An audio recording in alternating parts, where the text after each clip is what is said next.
Hello guys, good morning, happy Sunday. Sad ako mga mi, kahit mura lang yung parcel natin, wala silang karapatan bukas, di ba? Ano guys, tama naman ako, wala silang karapatan. Paano pa ma-excited yung tao pag inuunahan tayo, pag binuksan yung mga parcel natin. Ayan oh. Kita yun, nakatiwagwag na siya oh. Pero no reaction pa rin ako dun sa rider. Malay natin, huwag tayong magbintang kung siya talaga yung nagbukas kasi wala tayong ebidensya na siya mismo, di ba? Basta nung inabot sa akin, nakaganito, nakabukas na siya. Respeto na lang sana, no?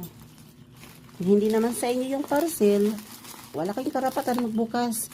Respeto na lang kung sino nagmang-may-ari ng parcel kasi binabayaran natin yan. Binabayaran namin yan.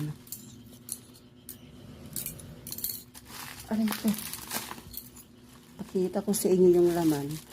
Pero okay lang naman sa akin. Hindi naman totally binuksan taga lahat pati yung laman. Ang sa akin lang, huwag busisihin kung anong laman yung parcel. Kasi nawawala yung excited ko. Ako lang dapat may karapatan busisi. Kasi parcel ko yun. So ito na nga yung order ko.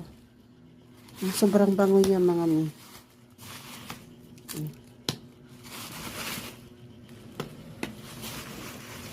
Kasi ngayon lang siya nagmura guys ha. Kasi Valentine's. Pag may mga occasion talaga may nagmumura yung mga product. Ngayon tapos na yung Valentine's. Back to normal yung price niya. So hello po, bye bye.